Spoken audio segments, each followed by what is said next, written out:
Veda Ega Pratama, nama yang bikin geger padok Eropa minggu ini. Tapi bukan karena ia juara, bukan karena motor baru atau strategi canggih.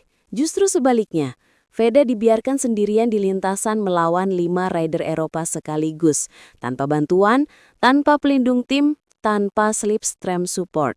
Penonton gak percaya ini terjadi. Bahkan komentator luar negeri pun kehabisan kata. Di grid start, kamu bisa lihat satu-satunya rider Asia, satu-satunya rider Indonesia, satu-satunya yang nggak punya rekan bertahan di tengah barisan depan. Dan saat lampu hijau nyala, langsung kelihatan. Semua tim Eropa main bareng.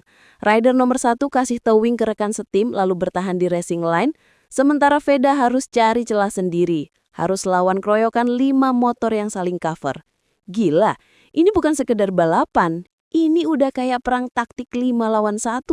Publik Indonesia langsung ngamuk di Twitter. Mana backup buat Veda? Kenapa dia dibiarin sendiri? Tapi tunggu dulu, ini baru awal. Kekacauan sesungguhnya justru terjadi setelah 5 lap pertama. Masuk ke lap ketiga, pola balapan mulai terbaca.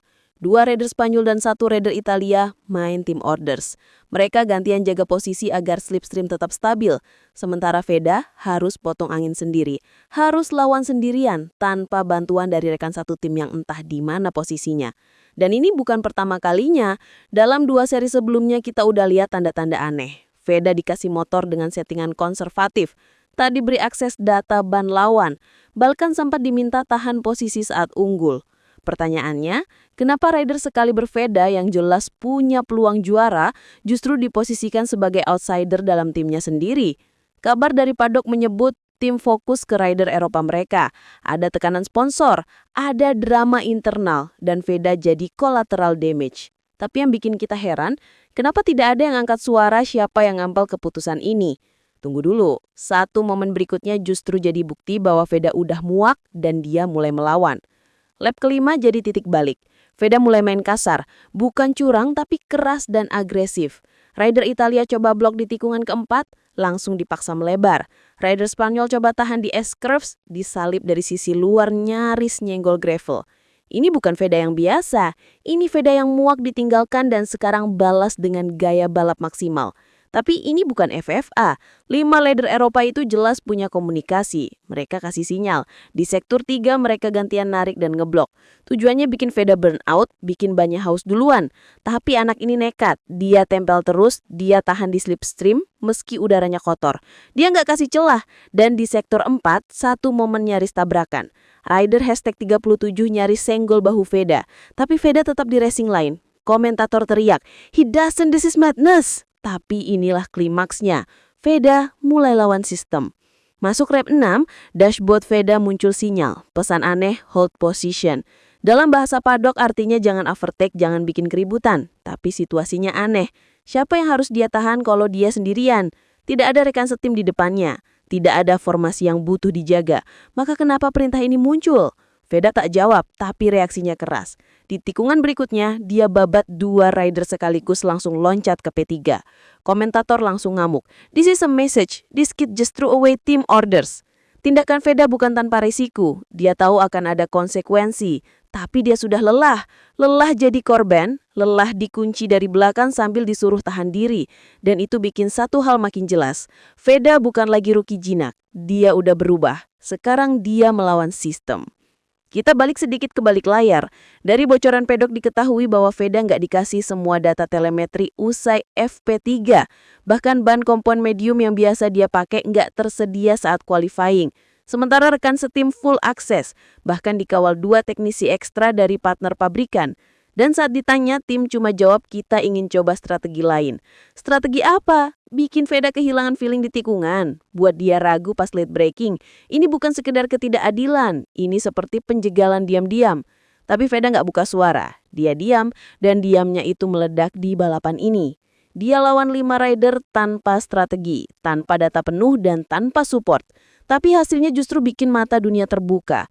Lap ke-8, 2 rider Eropa di depannya mulai panik. Mereka kirim sinyal ke pit wall minta arahan. Veda makin dekat dan akhirnya momen gila itu terjadi. Di tikungan hairpin ke-9, Veda masuk dari sisi dalam. 2 rider coba tutup jalur tapi Veda ngerem lebih dalam. Motor nge-slide, dia rebalance pakai lutut dan boom! 2 rider dilewati sekaligus. Tribun pecah, komentator Inggris sampai bilang, "Unbelievable, he just took them both with one strike." Itu bukan sekedar overtake, itu deklarasi perang. Veda sendirian, tapi dia buat semua formasi lawan kacau. Setelah semua ini satu pertanyaan masih menggantung. Kenapa Veda dibiarkan seperti ini? Apakah dia sengaja disingkirkan? Apakah tim merasa dia terlalu cepat untuk dikendalikan? Atau ada agenda tersembunyi dari pihak sponsor yang ingin rider unggulan mereka yang tampil di depan? Beberapa sumber menyebut sponsor besar dari Eropa lebih memilih rider lokal yang bisa dijadikan ikon. Veda rider Asia yang performa luar biasa tapi dianggap sulit dikendalikan. Kalau ini benar, maka jelas Veda bukan sekedar lawan 5 rider Eropa, tapi sedang melawan sistem yang lebih besar. Akhir balapan Veda finish P4, bukan podium, bukan piala, tapi standing ovation dari penonton, bahkan kru tim lawan datang ke garasi Veda dan kasih gestur hormat. Karena semua orang tahu anak ini balapan sendirian dan tetap bikin kaos. Komentator senior bilang, "He's not just a fast rider, he's a warrior." Dan media Eropa pun mulai angkat berita, rider Indonesia bikin kocar-kacir formasi. Kadang yang dibutuhkan bukan podium, tapi pembuktian. Dan hari ini, Veda membuktikan semuanya.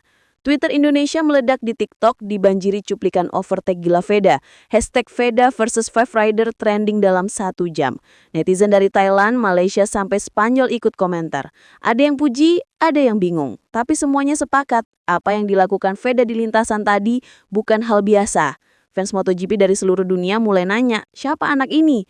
Dan itulah momen ketika satu rider Indonesia berhasil curi perhatian dunia bukan karena tim, tapi karena perjuangan sendirian. Pertanyaannya sekarang, apakah Veda akan tetap di tim ini? Apakah dia akan terus dikekang oleh strategi yang tak adil? Atau apakah ini sinyal bahwa Veda siap pindah ke tim yang lebih menghargai potensinya? Rumor menyebut ada ketertarikan dari tim besar di kejuaraan dunia, tapi Veda belum buka suara. Dan itulah yang bikin semua orang gelisah. Karena satu hal pasti, jika anak ini terus diperlakukan seperti ini, maka cepat atau lambat dia akan pergi. Dan saat itu terjadi, hanya ada satu pertanyaan, siapa yang akan bertanggung jawab telah melepas emas dari tangan mereka sendiri?